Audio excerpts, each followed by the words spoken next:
요한복음 9장 39절로 41절까지 보시겠습니다. 예수께서 이르시되 내가 심판하러 이 세상에 왔으니 보지 못하는 자들은 보게 하고 보는 자들은 맹인이 되게 하려 함이라 하시니 바리새인 중에 예수와 함께 있던 자들이 이 말씀을 듣고 이르되 우리도 맹인인가? 예수께서 이르시되 너희가 맹인이 되었더라면 죄가 없으려니와 본다고 하니 너희 죄가 그대로 있느니라. 아멘. 예수님께서 안식일에 길 가시다가 날 때부터 맹인이 된 자를 고쳐주셨습니다. 율법에 매여 있던 바리새인들은 안식일에 고쳤다고 비난을 했습니다. 사실 계명이라고 하는 것은 성경에 이런 바대로 사람을 살리기 위한 목적에 있지 하나님께서 특별한 신으로 다른 신들의 이야기와 대조되기 위해서 그렇게 특정적인 교리를 만든 것이 아닙니다. 마가복음 2장 27절에 안식일이 사람을 위하여 있는 것이요 사람이 안식일을 위하여 있는 것이 아니라고 말씀을 하신 겁니다. 예수님께서 계명의 본래 목적을 모르고 형식에 매여 있는 바리새인들을 맹인이라 소경이라 했습니다. 그들처럼 오늘도 영적으로는 맹인으로서 혹시 종교인 활동을 하거나 또 예수 교인이라고 명목만 가지고서 교회 생활을 하는 사람은 아닐까 이런 반성을 해야 할 줄로 압니다. 그래서 영적 맹인이여 눈을 뜨라 이런 주제로 말씀의 뜻을 상고하려고 합니다. 첫째로 생각하고자 하는 것은 인생이라고 하는 것은 하나님을 만나고 보면은 지구촌에 난 모든 사람은 다 영적으로는 맹인과 같다는 것이죠. 이것은 낭만적인 철학적인 그런 관념의 이야기가 아니고 실질적으로 생활 속에서 문화 속에서 그 여실히 보여지는 내용들을 보면은 꼭 맹인이 하는 행세를 하고 있다는 거죠. 하나님을 떠나 사는 모든 인생은 그 상태가 결국 맹인이라고 하는 사실을 요한복음 3장 18절 9절에 하나님의 독생자의 이름을 믿지 않으므로 벌써 심판을 받은 것이니라. 세상은 벌써 심판을 받은 상태라. 그 정죄는 이것이니 곧 빛이 세상에 왔을 때 예수님 자신을 말합니다. 진리신 빛이 곧 세상에 왔는데 사람들이 자기 행위가 악함으로 빛보다 어두움을 더 사랑하는 것이니라. 그렇게 말씀하고 있습니다. 자, 하나님을 떠나 있는 인생이 이미 정죄를 받아서 심판 중에 있는데 그 정죄의 상황이 뭐냐 하면 빛보다 어두움을 더 사랑하는, 진리보다 비진리를 사랑하고 예수보다 다른 교주를 따라가고 참 하나님보다 거짓신을 따라가는 이런 것을 바로 심판받은 상황이다. 그러면 어두움의 세계에 이 잘못된 비진리의 세계를 좋아하고 빛보다 어두움을 좋아하는 이 좋아함의 내용 자체는 정말 좋은 걸까 하는 거예요. 쫓아가는 것이지 좋아서 그 어두움을 쫓아가는 것이 아닙니다. 가령 조폭들의 세계 또 어두움의 세계에 사는 이러한 사회적으로 보편적인 삶이 아닌 그런 특수한 사람들의 삶을 사는 사람들이 마음으로는 그것을 좋아서 그렇게 사는 것이 아니라 어쩔 수 없이 그렇게 이제 기만하고 또 이제 게임에 매이고 이렇게 되는 거예요. 그래서 이것이 좀 더 인생을 살아가는 모든 하나님을 떠나 있는 삶의 그 실존적인 세계를 이야기하자면은 사람이 하나님을 떠나서 살려고 하는 모든 어두움의 세계는 좋아서가 아니고 그것이 정죄의 상황이라는 거예요. 그 자체가 괴로움이라는 거예요. 우리 사람이 세상적으로 살아가는데도 좀 더 밝게 좀 인간답게 살아가는 이런 삶을 살지 못하고 어두운 가운데서 그야말로 빠져있는 이 죄에 빠져서 살아가고 기만 속에서 살아가고 무슨 이제 노름하고 이렇게 술에 빠져 살고 이렇게 살다가 회복이 되거나 변화를 추구하게 되면은 햇빛 보는 것 같이 삽니다, 사람이. 그런 식의 표현도 우리가 하고 있거든요. 결코 성경에 있는 표현들이 우리가 도저히 용납되지 아니하고 쓸 수 없는 그런 문장으로 되어 있지 않습니다. 얼핏 우리가 사용하는 말들이 다 되어 있어요. 워낙에 우리 영혼들이 어두워 있기 때문에 성경이 어렵다 그렇게 보이지 결코 어려운 말씀이 아닙니다. 때문에 그런 말이 있습니다. 성경보다 어려운 신학 서적을 만들면 안 되는 거예요, 원래. 성경을 잘 풀어서 설명할 수 있도록 해야지 고상을 뜬다고 그 성경보다 더 어려운 말로서 하나님의 말씀을 증명한다고 하는 것은 이건 안 되는 말이죠. 이래서 하나님을 떠나 있는 우리 영혼의 상태는 사실상 우리 스스로 자체가, 우리 영혼 자체가 괴로운 상태인 거예요. 그것이 바로 정죄의 상태를 말합니다. 그것이 아니라고 우리가 억지를 부릴 수도 있지만 우리 인간 문화 사회 속에서도 그것을 인정할 수밖에 없는 삶의 그 대조적인 그런 삶을 경험할 수가 있는 거예요. 비교가 되는 삶을 우리가 얼마든지 인식하고 있어요. 그리고 감각적으로도 좀은 그것을 구별하고 있고요. 그러니까 세속적으로 잘못되어 있는 상황에서 변화를 받는 사람을, 교육을 또는 상담을 통해서 변화를 받는 사람의 심정이 꼭 그 밝은 쪽으로 산다고 이제 표현하잖아요, 주로. 예, 그래서 뭐 자수하여 광명 찾자, 뭐 간첩에 대해서 그렇게 말하듯이, 그리고 광명을 찾는다, 밝은 쪽으로 간다는 것은 사람이 바로 살아야 할 본분의 길을 간다, 그 말 아닙니까? 이제 그런 차원에서 생각하면 하나님께서 말씀하신 이 성경 진리의 말씀들도 충분히 이런 행동들에 대해서 우리가 인식할 수가 있다, 이렇게 보는 것입니다. 하나님께서 그래서 이 사람들의 삶을 보면 하나님께서입니다. 하나님께서 보시면은 이 삶이 사실은 살아있는 것 같지만은 우리 영혼 상태는 죽은 상태라는 거예요. 그래서 우리 예수님을 믿고 영혼이 눈을 뜨고 진리를 발견하게 되면은 죽은 자리에서 살았다라고 표현도 하고 있습니다. 요한복음 5장 25절에. 그리고 예수를 믿고 영혼이 살고 내세를 알고 이제 귀가 열리고 모든 것을 다 구별하게 되고 분별이 되어진 사람들이 육신이 죽어버리면 그 사람에 대해서 죽었다라고 표현 안 해요. 잔다라고 그러고 죽어도 말을 한다라고 성경은 표현하고 있습니다. 이번에 11장 4절과 마태이 22장 32절에. 그래서 하나님을 믿고 예수를 만나서 하나님을 믿고 영혼이 거듭나서 눈이 열리고 하나님을 참 하나님을 알게 되고 하는 영혼의 상태, 영적 지식의 상태의 사람은 살았고요. 그러나 하나님을 아직 만나지 못한 일반 사람은 사실상은 죽은 상태라는 거예요. 자, 죽은 상태의 사람들과 교제하고 죽은 사람들이 만들어낸 모든 문화, 죽은 상태의 사람들이 말하는 철학은 죽은 이야기죠. 가령 시체가 움직이면서 소리를 내는 것, 그것을 우리에게 유익한 소리라고 할 수 있겠습니까? 무서운 소리죠. 세상의 사람들이 말하고 있는 철학, 세상이 전해주는 행복론은 무서운 이야기가 될 수 있습니다. 잘못하면. 아니, 그러한 잘못된 길을 가게 한 많은 공자나 석가나 근본적으로는 잘못된 길을 가고 결국 허무로 끝나게 되는 길을 안내한 사람이다, 그 말이에요. 그렇지 않습니까? 생명이 없는 이야기는 처음에 듣기 좋아도 아무 소용이 없지 않습니까? 그래서 진정한 구원이 뭐겠습니까? 생명을 건져야 되지 않겠어요? 죽은 것을 살리는 것이 성경이 말하는 종교요 구원이요, 그 종교의 혈액이에요. 살려놓지 않으면은 그것은 아무리 좋은 이야기라도 결국은 아무것도 아니죠. 본문 15장에 부활이 되지 않으면은 죄중에 죽는다 그랬어요. 그렇죠.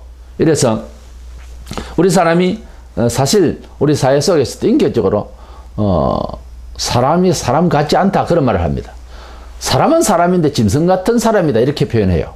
자, 이런 것을 우리가 말할 수 있다면 사람 자체가 하나님의 차원에서, 그것은 우리가 알 필요가 없는 하나님의 차원이라기보다 하나님께서 우리에게 의식을 깨워서 우리 자신을 다시 비판해 볼 수 있다면 우리 사람이 모든 세상에서 문화와 생각들을 하고 있는 이 모든 것들이 정상이냐 하는 거예요.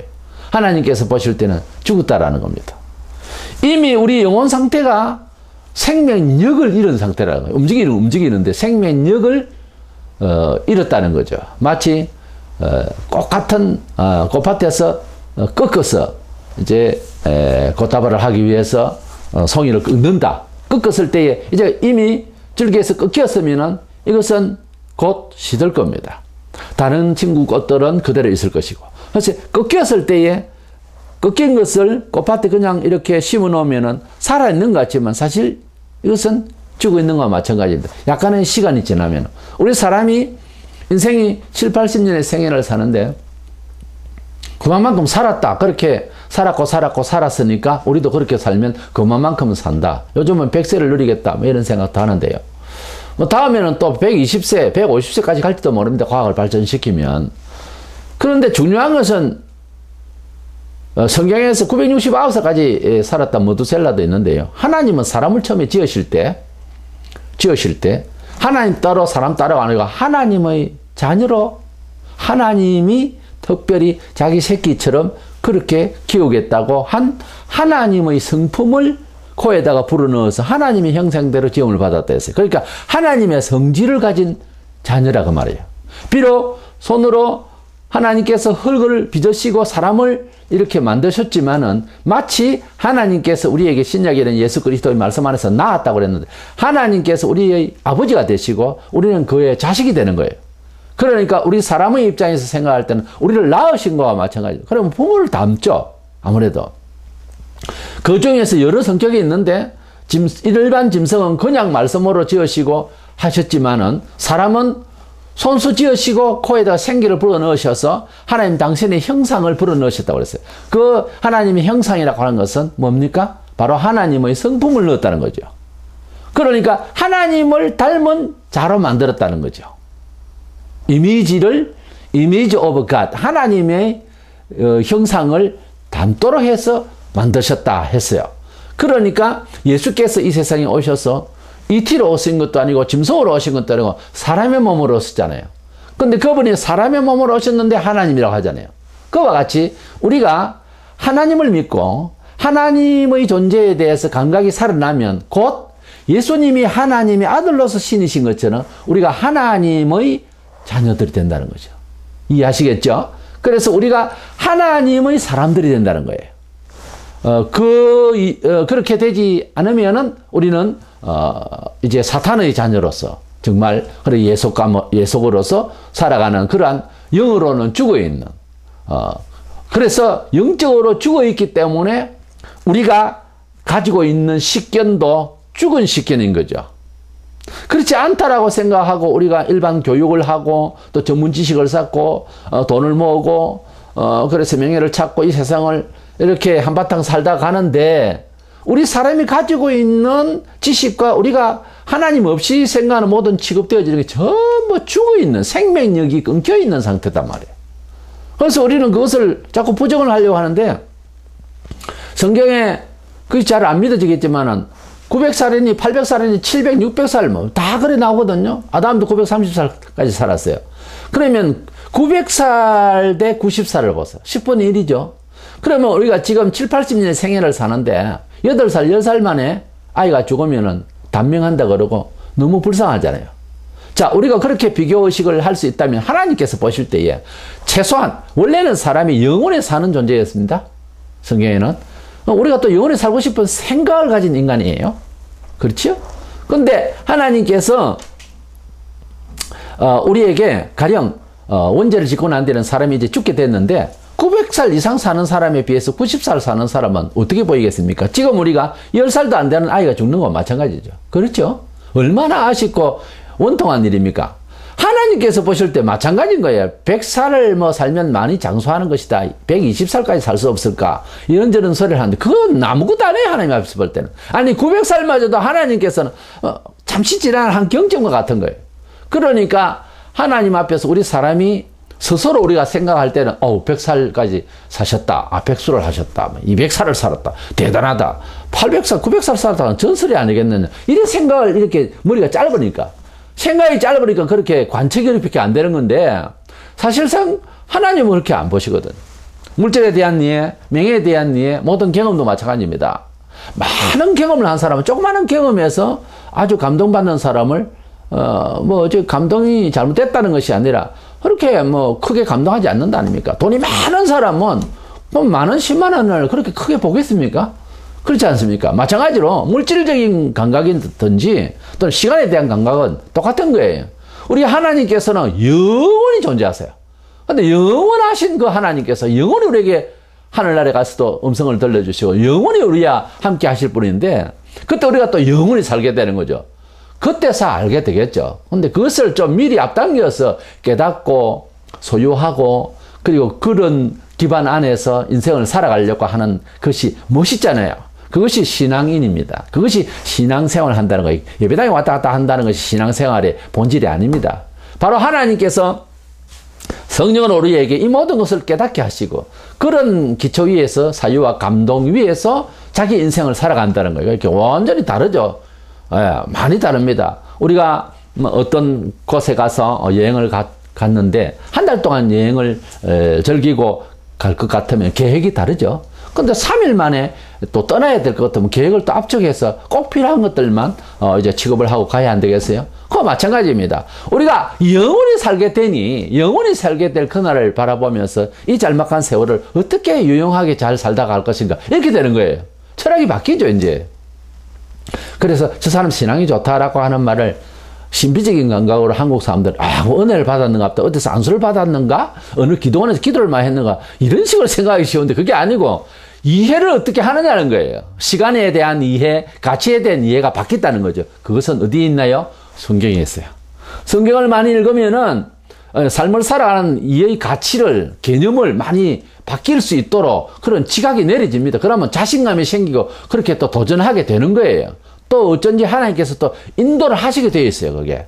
근데 그런 거는 생각 안 하고 자꾸 안수받고 방언하고 이런 쪽으로 신비적인 것만 자꾸 생각하면은 이것은 우상심리가 되고 그야말로 종교인이 되는 거예요. 그렇게 믿어가지고서는 아무것도 안 됩니다. 예수를 하루 이틀 믿을 것도 아니고 일생을 믿고 자자손손 이 귀한 믿음의 세계를 이 믿음의 차원을 전수해야 되는데 그런 식으로 이제 신비적으로 빠져서는 되겠습니까?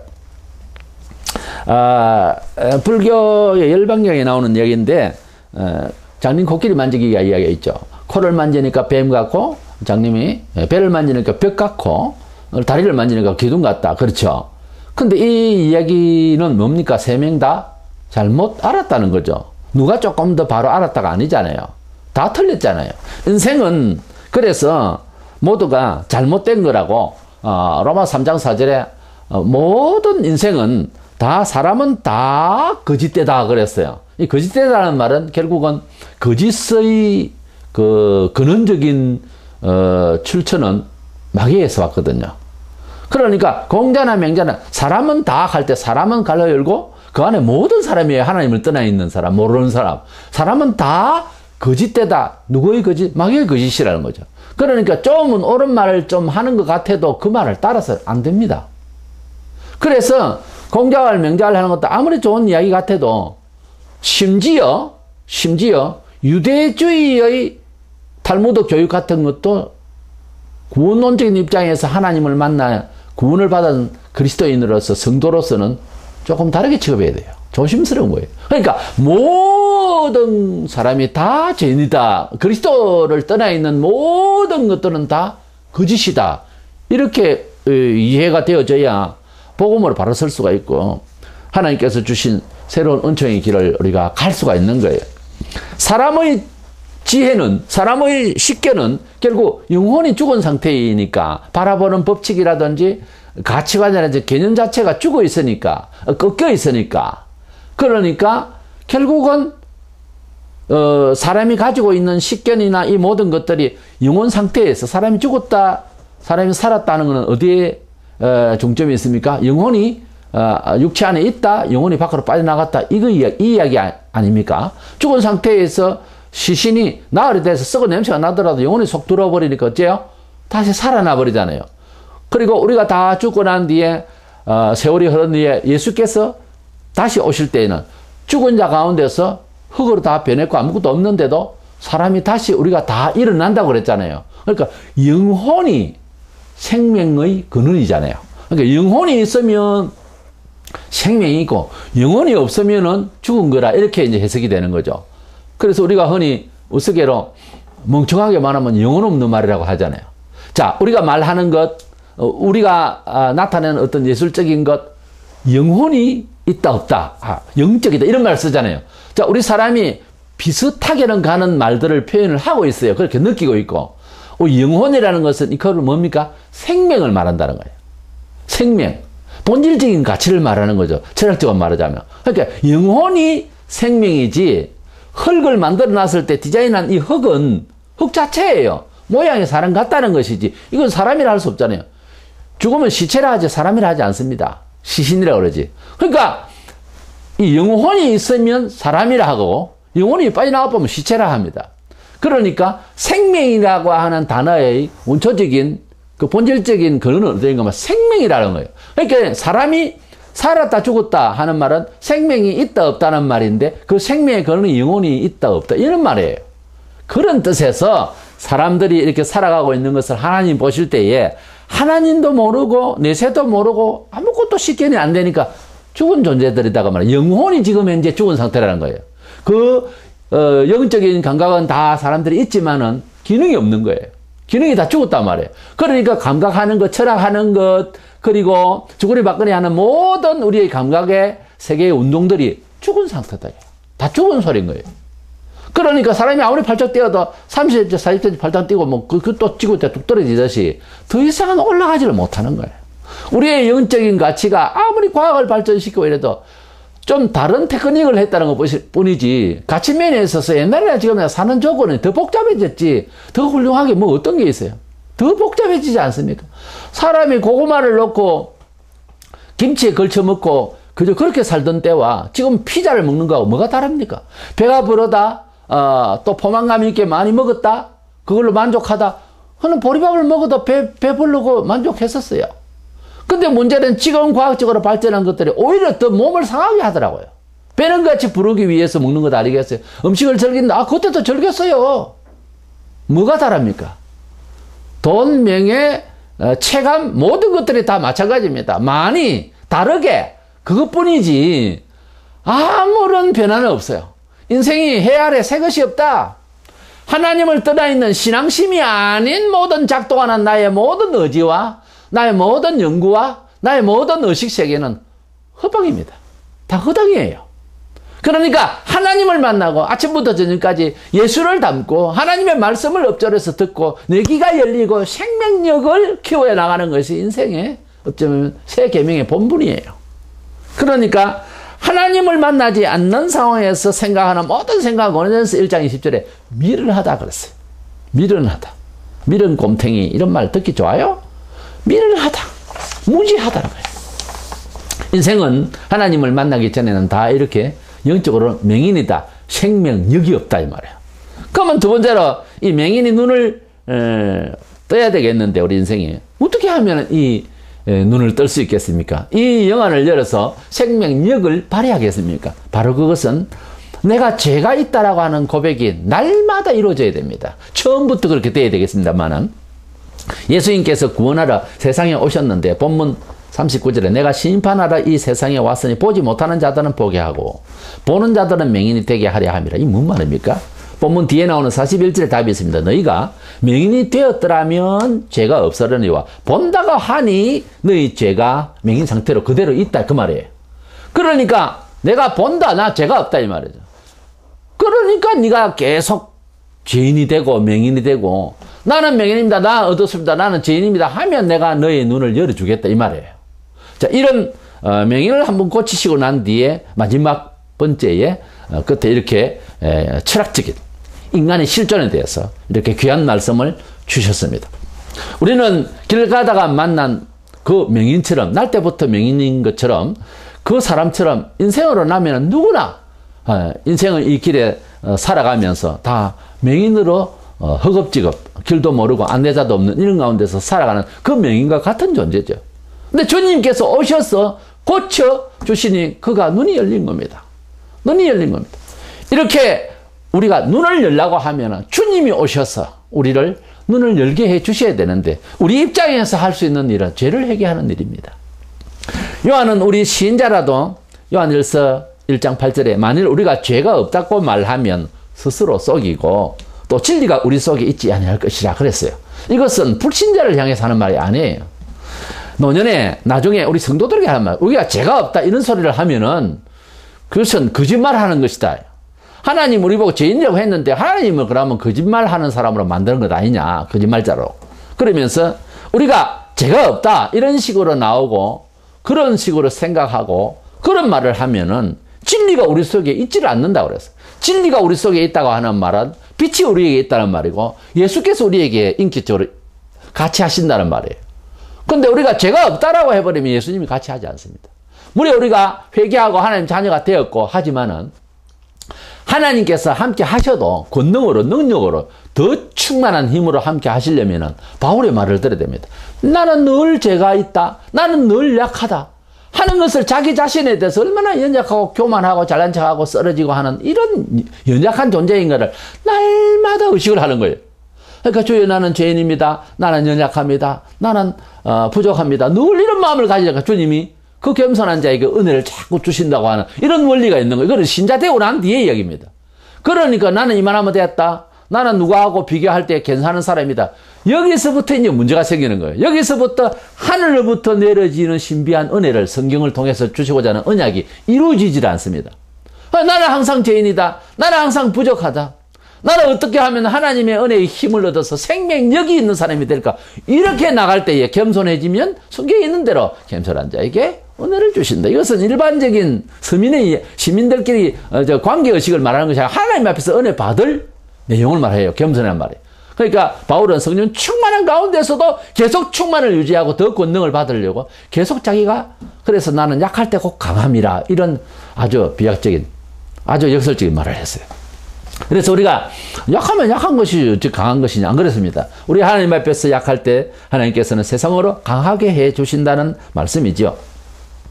바리새인들은 당시에 유대파가 선어파가 있었는데 자기들은 페르시 사람은 분리한다는 말, 우리는 막 특별하다 이 말이죠. 우리는 구분된다 이 말이죠. 아주 그들은 정통파라고 이제 우월감을 가지고 그러면서 율법은 지키지도 않으면서 아주 형식적인 그런 종교 생활을 했습니다. 본문 40절에 바리새인이 이 말을 듣고 뭐 맹인 어쩌고 하니까 그만 듣고 이럴 우리도 맹인인가? 이렇게 말하고 있어요.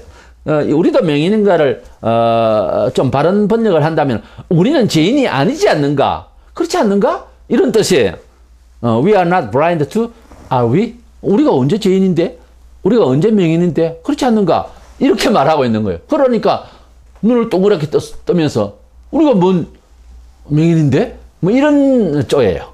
그러니까 이 사람들이 전혀 예수님의 말씀에 대해서 감각이 없는 거예요. 좀 사람이 배우고 변화를 받으려면은 눈에 힘을 주고 째려볼 것이 아니고 예수님께서 그렇게 말씀을 하시면은 내 자신을 돌아보려고 하는 이 습관이 돼야 됩니다. 교인이 은혜를 받으려면 이런 마음이 돼야 되는데 목사가 무슨 말을 하는가? 목사가 내보고 너무 나무래네. 너 얼마나 잘하는가 보자. 이건요 악령입니다. 정상이 아니에요. 이런 식으로 예배를 드리고 이런 식으로 사람을 서로 교제하면 아무것도 안 됩니다. 우리가 사회를 살아가면서도 언제라도 아이에게도 배울 것이 있잖아요. 언제라도 우리가 항상 나를 돌아보면서 선하고 차원 있고 생명이 있는 말씀이면 그것을 말씀을 받아들여서 나를 돌아보는데 효력을 발생하려고 하는 이런 마음이 돼야 될 건데 도전을 하려고 하거든요. 아주 상대적으로 들으려고 그래요. 그러니까 이 사회가 흉악하게 변한 거예요. 우리가 서로가 격려하고 서로가 남을 나보다 낮게 여기는 마음으로 자기를 위한 거예요, 결국은. 그렇게 살면 사회가 얼마나 아름답게 돌아가겠습니까?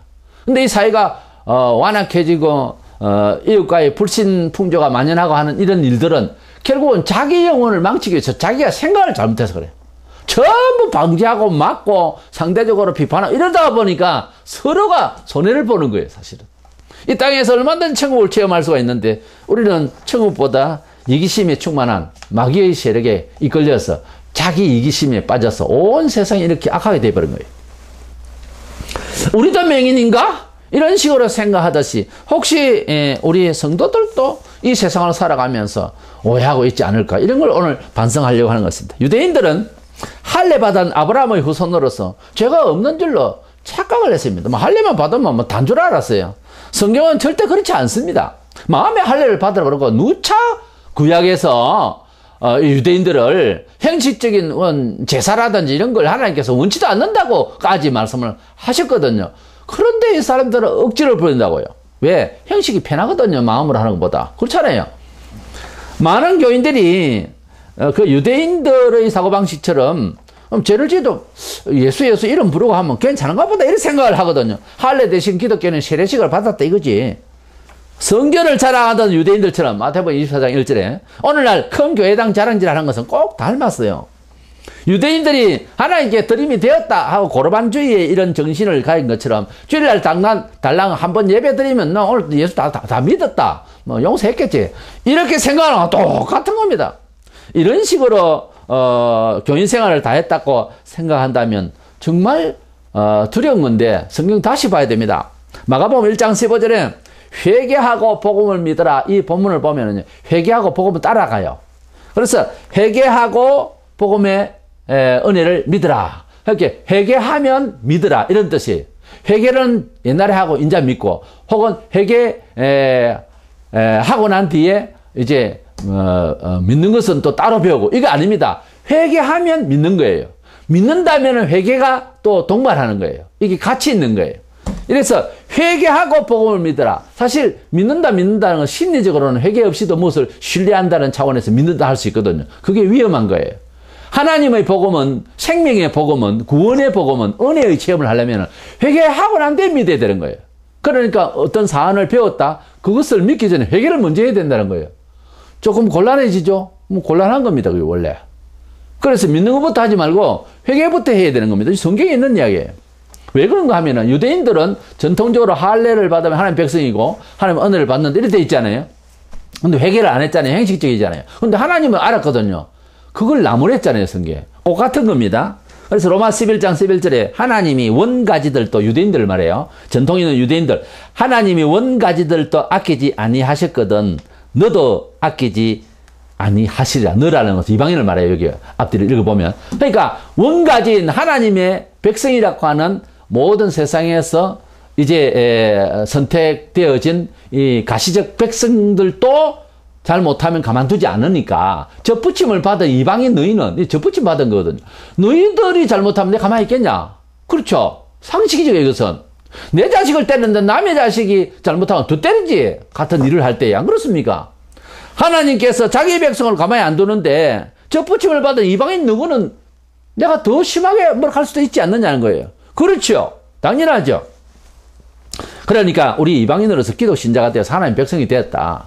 그래서 예수를 믿으면 구원받는다. 이 말에 모든 걸 다 걸어버리고 회개 안 하고, 유대인들도 회개 안 하니 가만두지 않았는데 그래가 되겠습니까? 이거 안 되는 이야기죠. 교회도 사실상은 계시록 3장 1절에 보면 4대 교회 같은 경우에 평가를 하실 때 죽은 교회라고 그랬어요. 죽은 교회라고 하면 그건 교회가 아니다 그 말이죠. 아까 말씀드린 죽었다 살았다의 개념이 어디 있습니까? 영적으로 살아있다, 영적으로 죽었다. 그것을 가지고서 사람의 존재 실존에 대해서 말했잖아요. 교회도 예배당이 크게 있고 사람이 몇이 이심 중요한 것이 아니고 생명력을 가졌느냐 안 가졌느냐, 하나님의 생명의 말씀을 가졌느냐 안 가졌느냐, 이것을 말하는 거예요. 하나님의 말씀대로 살고 있는 그러한 운동이 있느냐 없느냐, 아무것도 없으면 그건 죽은 교회라는 거예요. 하나님께서 주신 생명력을 가지고 있느냐 하는 거예요.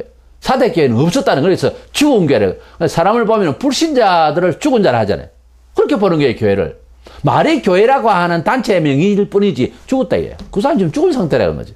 아무것도 하나님의 말씀대로 안 산다, 예배당 왔다 갔다 한다, 그 종교인이라고 하죠, 소위. 그게 안 되는 거예요.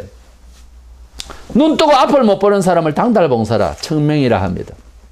60만 교인 행세를 하지, 왔다 갔다 하지. 두 눈 뜨고도 앞을 못 보는, 그래서 누군가 인도를 받은 이런 명인처럼, 당달보사처럼 교회 교인이다 하는 입장에서 생명을 말하는 단체 명은 가졌는데 생명이 여기가 없을 때는 이 당달보사다. 눈 떴는데 안 보이는 거예요. 똑같은 이야기 아닙니까? 만약에 그러다가 인도자가 명인이라면, 보통 문제가 아니죠. 마태 15장 14절에 만일 명인이 명인을 인도하면 둘 다 구덩이에 빠지리라. 얼마나 위험한 이야기입니까? 명인은 일반 사람하고 보다 길 안내하기는 너무 어렵잖아요. 손을 잡고, 그리고 잘 안내해 주는데 위험하잖아요. 아무것도 안 보이니까. 근데 지도자가, 인도자가 또 명인이다. 뻔한 거죠. 둘 다 죽는 거죠, 그거는. 근데 그 일이 말세에 가면 갈수록 교회 사회에서 그런 일이 벌어진다는 거지. 지도자 자기도 지금 처신을 못 하는 거예요. 그래 놓고 교회를 운영한다. 이게 말이 되는 이야기입니까?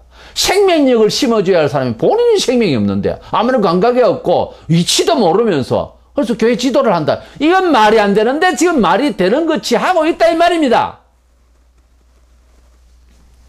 서기관들과 바리새인들이 마태이 23장 4절에 보면 손가락 하나 까딱 안 하면서 종교인 행세를 하면서 율법을 지키니 전부 거짓말했어. 그런데 영적으로 어두워서 백성들이 믿어야 할 메시아가 왔을 때에 좀 찬찬히 연구를 하고 물어보고 주거니 받거니 그래서 잘 관찰을 해서 우리가 기다렸던 메시아가 우리가 비록 타락하고 엉망진창이지만은 메시아가 이제서 왔구나. 이걸 좀 책임지고 백성들에게 안내를 해야 할 사람들이 메시아를 죽여버렸다고요.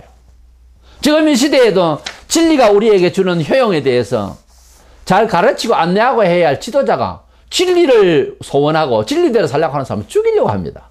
실제로. 그러니까 이런 상황이 되어 있는 거예요. 신자라도 예수를 믿어도 영안이 어두워지기 쉽습니다. 특별히 말세에 가면은 이런 시험을 받는다고 되어 있거든요. 구원 문제하고는 별개로요. 그래서 영안이라고 하는 것은 많이 밝을 수도 있고 어두울 수도 있습니다.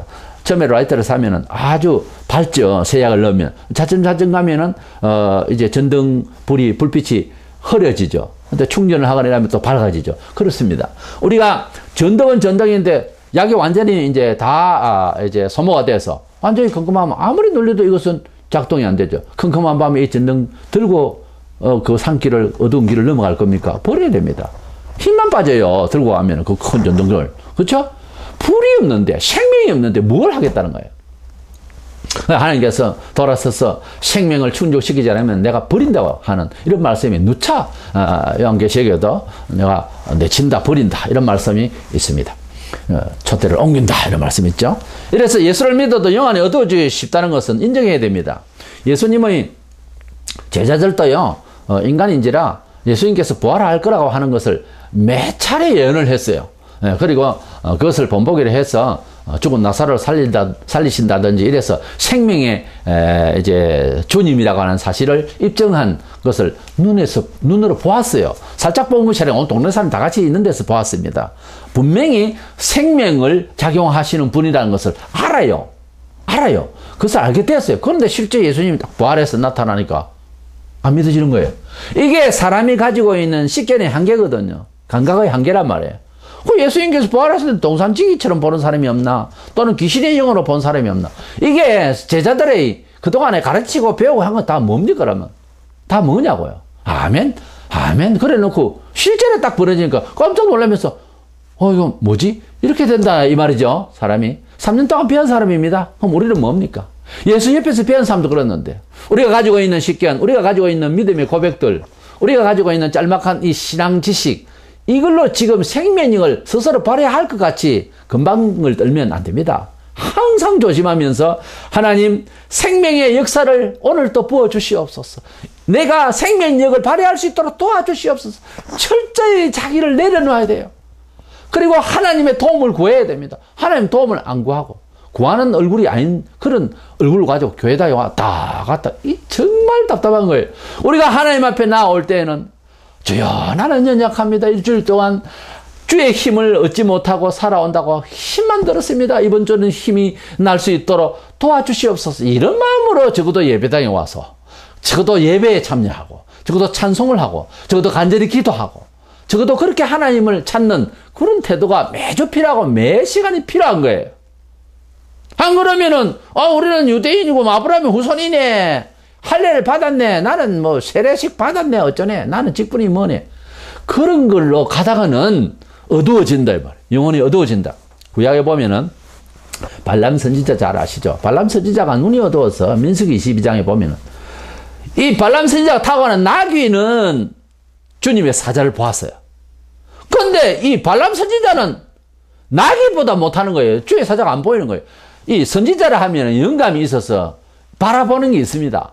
눈으로 바라보이는 게 있어요. 눈으로 바라보는 어떤 형상도 형상이지만은 이 미래를 바라보고 시간의 미래를 바라보는 영감이 있단 말이에요. 그런데 이 발람 선지자는 선지자라는 사람이 나귀보다 영안이 어두워서 안 보이는 거예요. 그러니까 하도 답답하니까 하나님께서 나귀가 짐승이 말을 하게 해가지고서 이 발람 선지자를 정신을 차리게 했다고 하는 이런 내용이 나옵니다. 마찬가지예요. 오늘날 마지막 시대에 우리가 살면서 영적으로 어두워지면은 진리를 아무리 이야기해도 못 알아듣는 심지어 지도자들도 많다는 거예요. 멀쩡하게. 그래서 하나님 앞에서 두려움도 없고 이런 무서운 시대입니다. 영생의 구원의 믿음은 누구나 하나님의 선물로 주어져서 받아졌습니다. 에베소 2장 8절에 믿음은 선물이라. 그러나 생활 중에서 우리가 감격하고 하나님의 동행과 주님을 믿고 나타난 그런 효력, 이런 것들을 우리가 어떻게 은혜의 생활을 할 수 있을 것인가? 그것은 회개뿐입니다. 누가복음 7장 47절에 보면은 여인이 주님 앞에 억합을 깨뜨려서 그렇게 봉사하는 것을 보고 사람들이 아깝네 어쩌네 이럴 때에 주님 말씀하셨습니다. 저의 많은 죄가 사하여졌도다. 지금 주님을 감사하는 그런 태도 앞에서 주신 말씀이에요. 저의 많은 죄가 사하여졌도다. 이는 저의 사랑함이 많음이라. 나를 사랑함이 많음이라.